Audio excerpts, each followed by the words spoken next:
Bom dia a todos mais uma vez. A palestra agora é do Yuri Tamsten. Ele fez graduação e o mestrado em matemática pela Universidade Federal Fluminense, tendo obtido ambos os títulos no ano de 2017.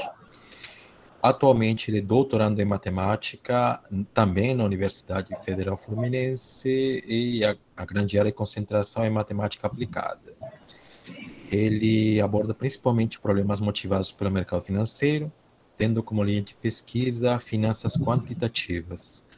Também busca construir e estudar modelos de jogos finitos a fim de entender a influência das interações dos agentes no contexto destes problemas e colabora com pesquisas em controle de modelos matemáticos governados por equações diferenciais parciais. Hoje o título da palestra é Local Null Controllability of a Class of Non-Newtonian Incompressible Viscous Fluids. Bom, em nome da comissão, mais uma vez, agradecemos o Yuri a presença e a apresentação. Você tem 30 minutos. Obrigado, professor Aldo, pela introdução. Obrigado a todos os organizadores pelo convite também de participar. Então é isso, né? Eu vou falar sobre esse aspecto de controlabilidade, controle nulo local de alguns modelos de fluidos não newtonianos, que é um trabalho feito em colaboração com o professor Juan Lima, com os organizadores, né, e com o Pitágoras e o Denilson, que apresentaram previamente no evento. Então, entrando aqui, basicamente, o resumo do que vai ser a minha fala. Então, começo falando um pouco sobre o modelo e oferecendo algumas motivações do porquê que a gente deveria considerar esse modelo. Depois eu enuncio o principal resultado, discuto algumas consequências, e aí, basicamente, o centro da palestra vai ser discutir alguns aspectos da prova, e finalizo com algumas perspectivas de melhorias dos resultados e problemas relacionados. Então, o modelo basicamente é esse, né? Então, dado que a gente tem um fluido de uma região ômega do espaço ou bidimensional ou tridimensional euclidiano, se y denotar o campo de velocidade dele, padrão, a derivação física desse modelo, onde esse t caligráfico aqui é o tensor de estresse, e D maiúsculo Y, D maiúsculo T é a derivada material. Aí, aqui em particular, a gente assume essa lei constitutiva, então, em particular, essa função ni aqui, sendo uma power law. E aí, com essa restrição técnica de que esse expoente R tem que ser ou 1 ou 2, ou pelo menos 3. De fato, a gente, com as nossas técnicas, a gente consegue considerar, inclusive, classes mais gerais desse ni, mas, por concretude, a gente fixa esse tipo particular.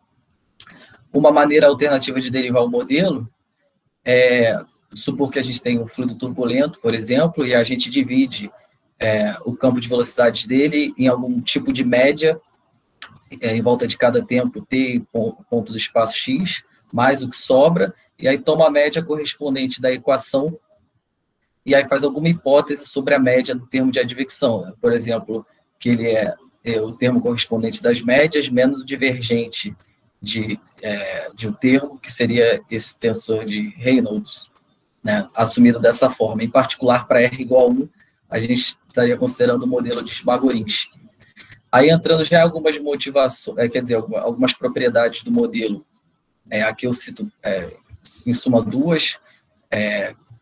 Basicamente, a primeira são algumas propriedades de boa posição, que esse modelo foi introduzido pela Ladzinskaya, foi estudado por ela e pelo Jacques Louis-Lyon na década de 60, depois teve vários avanços nessa direção na década de 90, e a outra, basicamente, que eu dividi em duas aqui, é relacionada ao expoente R, é que esses fluidos são chamados dilatantes, basicamente porque, como tem o gradiente ali, o tensor de deformação na viscosidade, se ele fica muito grande, a equação tende a ficar mais estável, né? Então, ela tem um certo aspecto estabilizante, né? E aí, uma motivação para considerar esse modelo, aqui eu cito o paper do Malek e outros, de 95, que eles dão várias referências lá nessa direção, é que, por exemplo, em engenharia química, mecânica glacial, reologia sanguínea, geologia, eles empregam esse modelo para modelar mais realisticamente os fluidos encontrados na natureza, usando a hipótese de Power Law, né? Aí agora já umas motivações técnicas seriam basicamente que, geralmente, quando a gente quer provar algum resultado de controle global, o controle no local é um passo nessa direção, né? Então, essa seria uma motivação do porquê a gente estuda essa propriedade de controlabilidade. E a outra é porque, para a equação de Navier-Stokes com condições de não deslizamento, que acho que eu estou considerando aqui, o controle nulo global é um problema em aberto ainda. Agora, se a gente supuser esse μ1 positivo, como tem esse efeito estabilizante na equação, se a gente conseguir um resultado desse tipo para esse modelo mais geral, a gente talvez consiga algum tipo de limite singular para ter algum resultado relacionado da Navier-Stokes. E outra motivação já mais técnica é porque em dimensões maiores do que 1, equações quase lineares, onde essa quase linearidade, digamos, depende do gradiente do estado, aparentemente na literatura isso ainda não foi abordado. Então, é uma motivação técnica, né? E o nosso resultado principal, então, é esse. A gente trabalha numa topologia de dados iniciais mais regulares, e se eles forem suficientemente pequenos, conseguimos encontrar controles, então, acho que o estado correspondente é zero em qualquer tempo prescrito. Né? A prova, basicamente, segue a ideia de refrasear o problema como um problema de inversão à direita de um certo mapa entre espaços de Banach, né? Só que antes, então, a ideia disso, para provar o controle nulo local, é linearizar em torno da trajetória nula. Então, só que o que é importante aqui é que, para o problema linearizado, quando nós o estudamos, conseguimos provar mais regularidade para o controle. Para algumas equações quase lineares, onde a quase linearidade só dependia do estado, isso já tinha sido feito, mas a gente aplica um argumento tipo bootstrap para aumentar a regularidade que a gente obtém no controle. E aí a gente consegue aplicar o mesmo framework aqui. E aí o passo 3 do trabalho é basicamente resultados de verificação, onde a gente estabelece que a H está bem definida, a propriedade de regularidade, etc., para que a gente possa aplicar um teorema de inversão abstrato. Uma consequência padrão, né, que a gente está trabalhando com controle distribuído, mas o resultado de controle fronteira nulo local, né, segue também com argumentos de você estender o domínio, né, argumento geométrico de estender o domínio, aí o controle é distribuído na parte estendida, e aí o controle fronteira resultante é a restrição do controle que você obtém, assim, o traço, né, na fronteira. E uma outra consequência interessante é que a gente obtém um algoritmo que dá para calcular numericamente um controle para a equação e um resultado correspondente de convergência que segue basicamente da nossa abordagem, né? Aqui são alguns exemplos, né, da implementação disso, que aqui eu não entro muito. No paper a gente vai entrar mais nas ilustrações. Então, aqui começando a discutir, esse é o problema linearizado, com forçamento, que é importante, e aqui o adjunto correspondente. E aí a ideia a gente começa nessa desigualdade de Kahleman mais observabilidade, aqui que a gente já botou junto, né? Onde todos os pesos aqui, ρ, índice, qualquer coisa, explode no tempo terminal. E aí a ideia do problema é basicamente introduzir essa forma, para controlar o problema linearizado, né? A gente introduz uma forma bilinear num espaço de Hilbert adequado, quer dizer, se torna espaço de Hilbert quando a gente completa, né? No espaço interno, inicialmente, e uma forma linear, aí aplica o teorema da representação de Riesz, e aí a gente consegue, a partir disso, obter um controle e provar que a solução correspondente, quer dizer, ela já nasce satisfazendo essa estimativa, que implica que ela se anula no tempo terminal. Então, é um controle para o problema de Stokes forçado. E essas estimativas aqui seguem de uma maneira meio que direta. E aí depois a gente aplica um argumento para concluir que o próprio controle, colocando um certo peso, vai ter uma regularidade boa. E a gente consegue ainda, com a regularidade que a gente tem para o estado, aumentar a regularidade do controle. Aí a gente vai supondo o dado inicial cada vez mais regular. E aí a ideia da prova é basicamente introduzir os pesos adequadamente e notar que o próprio controle e a pressão juntos vão satisfazer um certo sistema, advindo da nossa caracterização do controle no resultado anterior, né? Para um certo H que vai ser quadrado integrável, né? Aí, com essa regularidade do controle de maneira mais direta, a gente consegue obter mais regularidade para o estado, e a gente repete esse argumento, e aí, com um preço a pagar, que é supor mais regularidade para a fonte, etc., né? Mas a gente consegue mais regularidade para o estado, que dá mais regularidade para o controle, né? Por sua vez, né? E aí a gente já parte para o próximo passo. Então, aqui eu estou introduzindo o teorema, né? Que é um teorema meio que padrão aí de espaços de Banach. E aí aqui a gente precisa apenas, para provar a existência do controle, que o mapa H seja estritamente diferenciável ao redor do zero, com essas propriedades, e aí você consegue até, de certa forma, quantificar algumas estimativas se você se mantiver atento para essas constantes que são dadas pelo teorema. Aí a parte mais técnica é baseado nas estimativas que nós tínhamos obtido anteriormente, propor adequadamente esses espaços y e a norma correspondente e o espaço de chegada z aqui, né? Também. Basicamente, a gente olha as hipóteses que a gente teve que fazer para o forçamento lá e coloca nesse espaço F para montar o espaço de chegada z aqui. E para o Y, a gente vê quais estimativas a gente conseguiu obter para o estado, né? Mas aí, dado que nós fizemos isso, agora chega a parte da verificação, né? Então, a gente monta o mapa H, basicamente coloca o que você quer que seja EDP igual a zero aqui, né? E o dado inicial. Então, primeiramente, a gente tem que ver que, de fato, H mapeia Y para Z. Aqui, eu, obviamente, não vou entrar em detalhe em todas as estimativas, porque elas são bastante longas, mas eu vou só apontar para onde aparecem mais as restrições nos expoentes, né?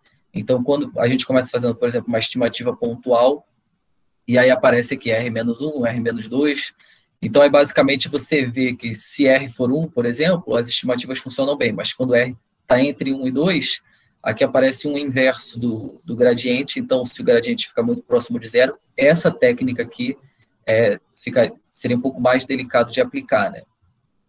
E aí a estimativa, basicamente, a gente usa algumas imersões adequadas, e aí consegue fazer as estimativas e provar que os termos correspondentes vão ser finitos, né? Para provar que H, então, de fato, mapeia Y para Z. Aí o segundo resultado principal na linha de verificação é provar que o mapa tem a regularidade necessária, e aí a gente, como eu disse, ele só precisa ser estritamente diferenciável ao redor do zero, mas a gente provê o resultado ao redor de qualquer ponto do espaço Y, né? Ou qualquer y barra p barra v barra, porque para provar o resultado numérico, a convergência, a gente precisa que o mapa seja C1 de fato, né? Aí, bom, na prova a gente se considera provar ao redor, a gente se concentra em provar a propriedade de diferenciabilidade em zero. Então, basicamente a ideia é montar a diferença, né? E aí, novamente, aí aqui, dados o YPV, Y barra P barra V barra suficientemente pequenos, a gente quer dizer, dado um epsilon, a gente quer provar que existe um delta dependente de epsilon, tal que essa diferença, a norma dela em F, perde para epsilon vezes a norma em Y, ou seja, provar a diferenciabilidade aqui ao redor do zero. Aí aqui, novamente, antes, até o resultado de verificação anterior da boa definição, a gente só precisava da restrição R igual a 1 ou pelo menos 2. Aí aqui, já a partir desse termo, aparece a restrição que R tem que ser ou 2 ou pelo menos 3. E o problema é basicamente o mesmo que tinha aparecido antes, né? Basicamente vai ser um R menos 3 aqui, que quer dizer, não apareceria se R fosse 2, mas se R estiver entre 2 e 3, ele acabaria aparecendo e atrapalharia nosso argumento. Então, ou R tem que ser 2, ou ele tem que ser pelo menos 3. E aí, bom, a estimativa, de novo, né, usa aquele tipo de imersão para provar estimativas desse tipo aqui, né? Ou seja, então, no espaço, escolhendo o peso adequadamente, a norma nesse espaço L2 com peso vai ser limitado por algo, vezes o delta elevado a qualquer potência, vezes a norma da diferença dos pontos. Então, vai dar para escolher esse delta aqui pequeno, dependente de epsilon, de modo que isso seja menor do que epsilon, né, quando somar todos os termos. E, basicamente, então, a gente já pode concluir a prova, que seria, basicamente, olhar o DH de 000, e aí você nota que uma das hipóteses do teorema é que ele é sobrejetivo, e o problema da sobrejetividade dele, nos espaços que a gente fraseou, é basicamente resolver o problema de controlabilidade do problema de Stokes forçado, como eu discuti anteriormente, e a gente já constrói os espaços para isso funcionar, né? E então aquela hipótese é válida, e basicamente a gente provou também que a H é contínua e de fato estritamente diferenciável no 000, com as estimativas lá do teorema, que a gente, se tiver um pouco mais de cuidado, consegue acompanhar também.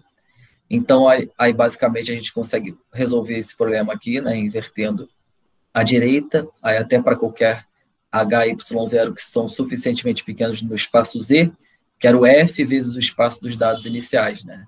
Então, em particular, se a gente selecionar esse H como sendo zero, então o resultado é basicamente que para qualquer dado suficientemente pequeno nessa topologia, a gente consegue resolver esse problema, que foi montado de modo que a solução desse problema fosse a solução do nosso problema de controle. Então, agora, já me encaminhando para a parte final, a primeira coisa que a gente tem para discutir é a questão justamente da topologia, né? E alguns outros trabalhos, a maneira que isso foi abordado foi basicamente usando argumento de regularização, né? Então, se você começa em um espaço, por exemplo, o H, que seria basicamente só pedir de decaimento que ela seja quadrada integrável, você pode ir obtendo mais regularidade e aí vai tomando tempos, de modo que em cada tempo, aqui no caso eu já peguei direto o T0, mas eu pegaria um T1, um T2, T3, de modo que a regularidade fosse subindo, e você conseguiria controlar sempre, em cada regularização, a norma correspondente no espaço mais regular pela norma do passo anterior. Então, no final, você chegaria a algo desse tipo, né? Se essa norma fosse suficientemente pequena, dependendo desse eta, a norma num tempo T0 no espaço H5 ficaria menor do que eta. Só que, para as condições, se a gente estivesse trabalhando com condições mais simples, por exemplo, periódicas, esse argumento funcionaria e daria para a gente um resultado de controle global a tempo longo. Mas trabalhando com condições de não deslizamento, as estimativas, quando você chega na fronteira, são um pouco mais delicadas. Então, algo que seria mais simples seria abaixar a topologia H5 para pedir que na topologia H3 fosse pequeno o suficiente, né? Ou seja, trocar a topologia H5 dos dados iniciais pela H3. Mas ainda teria a pergunta se a gente tem a estabilização em H3, né? Por outro lado, tem esse aspecto de estabilização no modelo, né? Então, é algo que a gente esperaria que funcionasse, mas é o que, nesse momento, a gente deixou em aberto, né? Uma outra restrição que a gente impôs foi as condições em R, né? Onde a gente pede que R seja pelo menos, quer dizer, que R seja 1 ou 2, ou que seja pelo menos 3. Olhando a prova, o problema acontece por conta de que, em algumas estimativas, o gradiente pode ficar muito pequeno, né? Ou seja, pode ficar igual a zero, e aí você teria um termo tipo dividindo pelo gradiente. Só que, assim, a gente não espera que o fato do gradiente ficar pequeno seja um problema para controlar a solução para zero, né? Então, uma possível abordagem para estender o resultado para qualquer R maior do que ou igual a 1 seria o tipo de argumento em que a gente regularizaria, né? Porque a nossa função aqui, do gradiente, sendo aquele power law, ela não é diferenciável em zero para alguns expoentes R, né? Então, a gente poderia regularizar para que ela ficasse diferenciável em zero, e aí nossos argumentos aqui funcionariam, e aí, novamente, a gente teria que manter a atenção sobre as constantes, dependendo do parâmetro de regularização que a gente introduzisse, para que, quando a gente mandasse o parâmetro de regularização para zero, a gente obtivesse o resultado para os outros valores de R que nosso resultado aqui, de maneira mais direta, não cobriu, né? Aí, novamente, agora falando do aspecto de controle global, como eu falei, aquela abordagem anterior de regularização permitiria que a gente obtivesse um resultado de controle global a tempo longo com condições periódicas, com condições de não deslizamento. A gente espera que talvez algum resultado de estabilização esteja disponível para conseguir concluir o nosso raciocínio. Por outro lado, na literatura tem com Navier-Stokes, tem condições de Navier, né, onde se prova controle global até mesmo a tempo curto, né? Então, talvez para este modelo aqui, os mesmos argumentos com condições de fronteira do tipo Navier também funcionem. Aí, no caso aqui, a viscosidade que você usaria é o Ni0, né? Não o Ni1 que multiplica o gradiente elevado a R. Ou seja, introduzindo aqui esses comentários de controle global em tempo pequeno, né? A ideia que a gente tem, basicamente, é essa em vez de usar condições de não deslizamento, usar condições de Navier, que é algo que já foi feito para Navier-Stokes também para Boussinesq, né? Talvez seja disponível aqui. Mas aí já seria, do ponto de vista de estudar esse modelo por ele próprio, né? Não para lançar luz sobre o Navier-Stokes. Para lançar luz sobre o Navier-Stokes, o que seria interessante é, de fato, com condições de não deslizamento, derivar algum tipo de resultado de estabilização para que fosse completado pelo resultado de controle nulo local.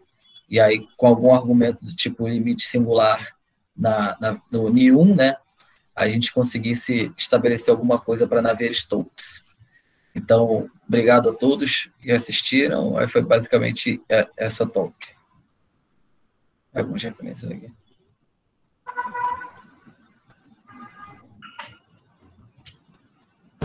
Obrigado, Yuri, pela palestra. E agora vamos às perguntas. Se alguém do público tiver perguntas.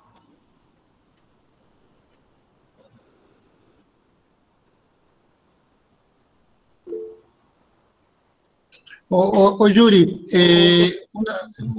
yo quería preguntar lo siguiente, ¿dónde habría problema para subir la dimensión? N mayor o igual que 4. Então, a gente teve problema porque a gente usou bastante essas imersões, né? Então, aí, como a gente usou essas imersões, precisava dessas restrições na dimensão, né? Aí, talvez tivesse que procurar algumas imersões alternativas se quisesse estender a questão da dimensão. ¿Y la dimensión y la función inicial en H5, dónde que es? Então, em H5, foram nessas estimativas aqui, né? A última estimativa que nós obtivemos foi essa, e aí a gente acabou precisando pedir que o dado inicial estivesse em H5, e acredito que a gente usa, durante as estimativas, toda a força das estimativas que nós obtivemos, né? Então, mas talvez com outros argumentos desse tipo de regularização, na linha que eu menciono aqui, né? O ideal seria diminuir a ponto de chegar no H, né, inicial, mas talvez diminuir para H4, H3, a gente conseguisse diminuir um pouco a topologia inicial com esses argumentos de regularização aqui. Obrigado, Yuri. Excelente palestra. Parabéns. Excelente palestra, bem clara, limpia. Temos mais alguma pergunta, alguma dúvida, algum comentário?